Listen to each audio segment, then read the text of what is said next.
Thank you very much. Good afternoon. I may have to cope with the after effects of lunch. The topic of soft targets sort of brings the metaphor of why are banks being robbed? You know? Because that's where the money is. Well, why are soft targets targeted? Because that's where the vulnerability is. So this conversation is about attacking soft targets and hopefully minimizing the likelihood of the impact. So I want to take you back to 1993 when the first attack on the World Trade Center took place. And basically what they wanted to do is detonate the truck under the column, under one of the pillars of the tower, to make sure that it collapses and then collapses on the second building. The anticipated impact was between 100 to 250,000 people dead and injured. Most people don't think about it in terms of 1993, and of course the impact later was less than that. But of course, there was an after-action investigation, and there were several evacuation problems that were found with the World Trade Center in 1993.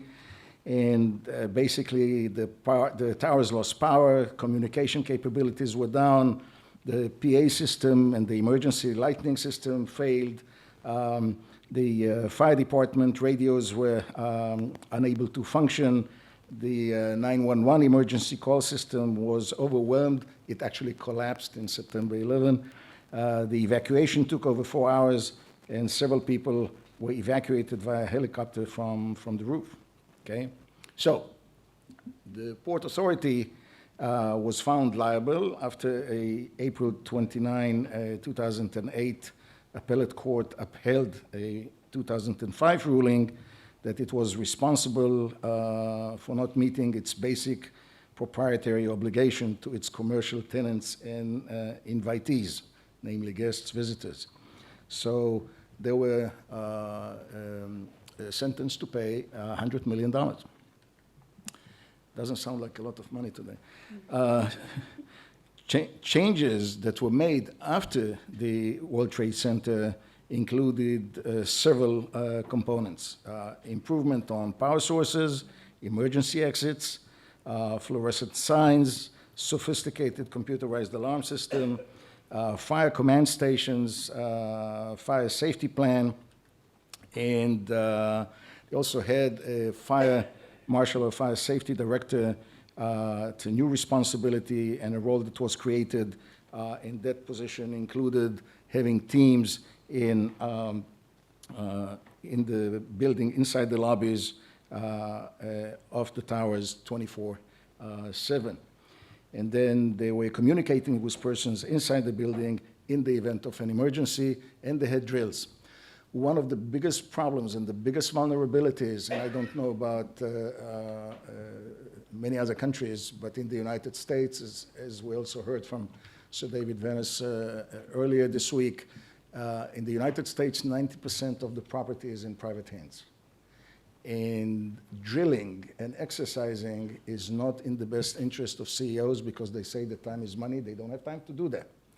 And that's a challenge that we need to overcome. Actually, my response is that if time is money, then you should do the drills because you'll pay, at the end, you'll pay less. And then, indeed, after 93, they started those biannual drills that involved fire safety teams, and it comprised tower employees as well.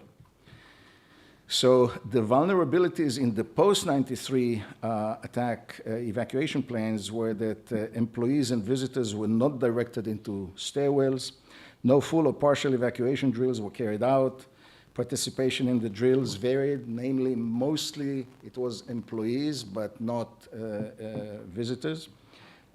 People were not told that rooftop evacuations were not part of the evacuation plans. Some of the doors were locked, and then people were told to await further instructions in the event of an emergency situations. This timeline, I don't think there's anybody in this room who doesn't remember what they have done at that particular time of the first plane and the second plane. I was in my office, and I remember getting a call from a colleague, and they said, "What is going on in New York? There's an air accident." I said, "Air accident? Well, it looks like a plane got into a building." So I opened CNN. At that time, that was a big media issue, and I looked, not a cloud in the sky. I said, "This is not a plane accident. The rest is all history." So if you look at the time, you basically had about 45 minutes to an hour after the buildings were hit to the complete collapse, okay? So if you then look at the evacuation command and control problems of the World Trade Center post 9/11, or after that happened, there were lots of flaws in the evacuation plan and the building preparedness. As the 9/11 Commission, 9/11 Commission report said, there was an absence of predetermined command structure to deal with an incident of this magnitude. The U.S., more than any country in the world, suffers from a multitude of law enforcement agencies when communication across the agencies, even now, after all the lessons of 9/11, still has a lot to be desired. So there's lack of communication, was lack of communication between the different emergency responders. The 9/11 emergency response remained ill-informed, continued to advise civilians to stay put.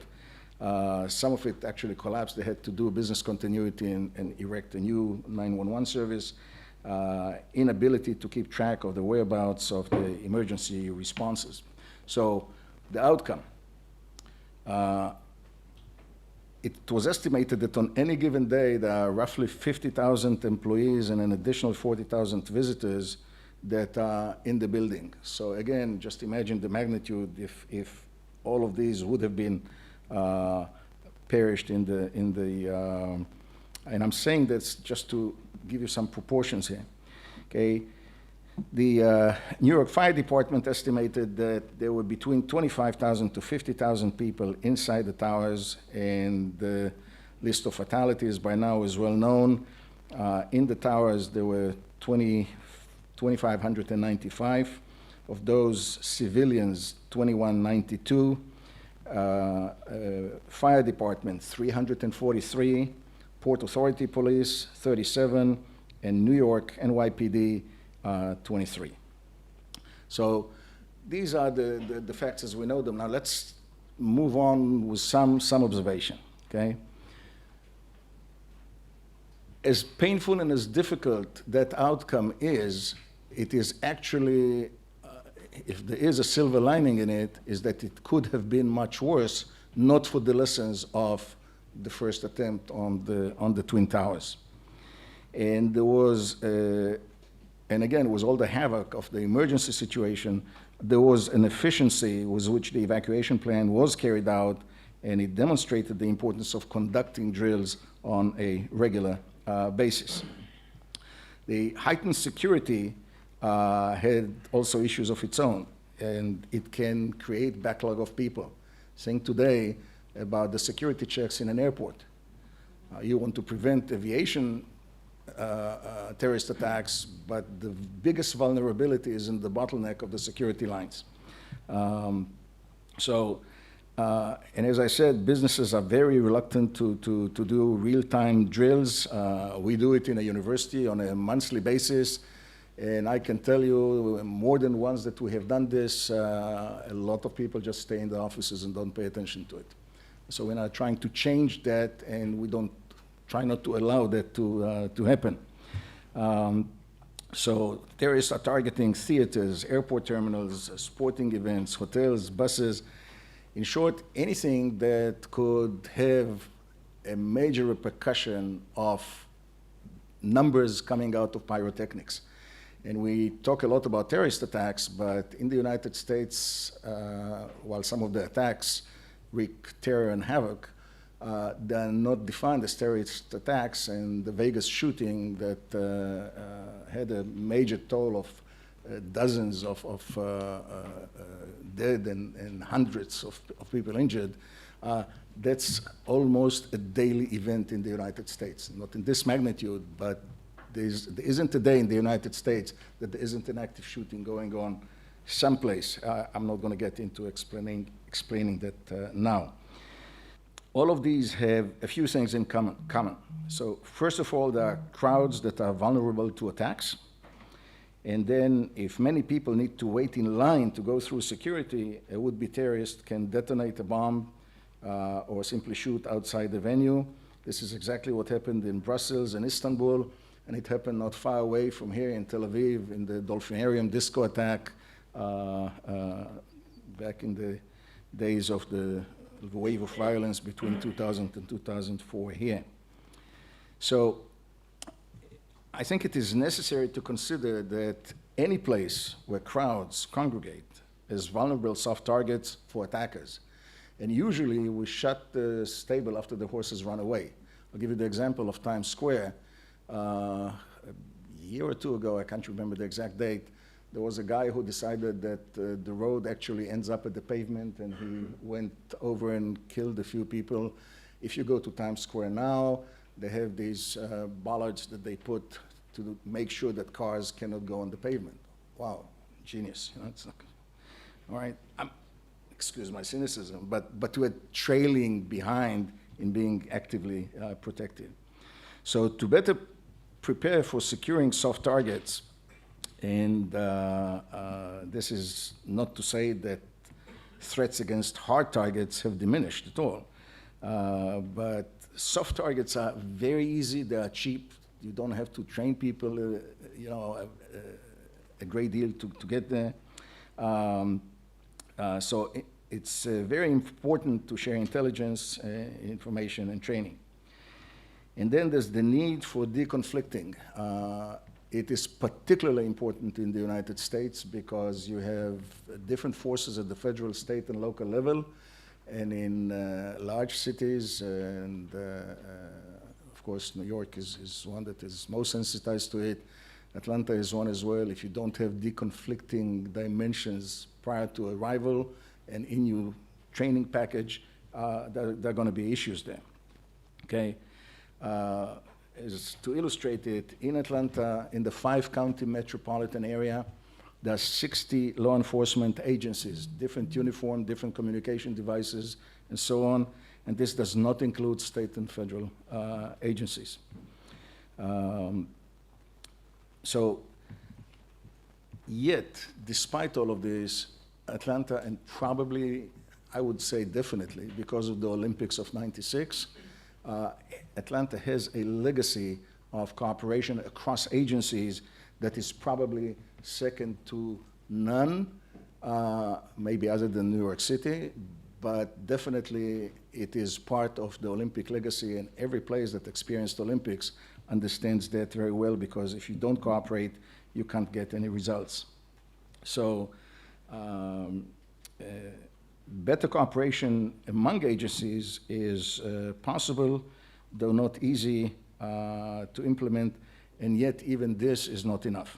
So, if safety cannot be completely guaranteed, and it cannot, anybody who promises you that, you need to give them a different job, not 100% at least. There are probably two issues that need to be put in addition to hardening the target from a physical and organizational and agency sense. One is resilience. The question is, how does a community react to a terrorist attack? Israel is famous for that. You don't let a place remain terrorized and destroyed. You rebuild and you go back to business. And the same happened if you go and visit now. There's a new tower. There's a memorial to the old two towers. And life continues. And that sends a very, very important message that you do not allow terrorists to disrupt. And I know it's easier to say if you're not a victim or you don't relate it to a victim, but from a societal perspective, the measure of resilience is a key importance. The second social observation is the need for community policing. One needs to use the community as a force multiplier, as a resource to minimize the spread of radical ideologies and for advanced science in planning of an attack. I'll give you just a few examples. And this applies not only to terrorism, it applies to active shooters or to any crazy on duty who decides to go and commit an act that then the rest of the people suffer from it.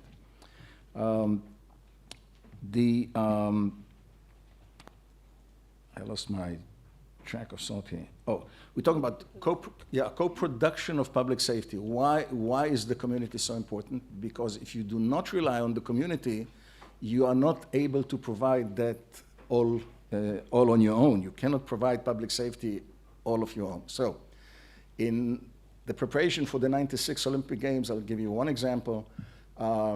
I was concerned about the possible attacks. So in the Security Planning Committee, I said, I think what we ought to do is at the airport have PA addresses or PA messages for people to be suspicious of objects that are unattended and go to a nearest law enforcement officer and let them know that there's a package or a suitcase there. The response overwhelmingly was, we don't want to do that. And I said, why not? Oh, because it's going to panic the public. I said, you want to panic the public in the positive sense of the term. You want to employ the public in your service. If you fly to Atlanta well after '96, but now for the last 15, 16 years, you have that PA system running 24 hours a day. Again, shutting the stable after the horses run away. So, these strategies will not provide absolute security or safety, but they will help minimize the attacks and minimize losses. And with that, I thank you very much.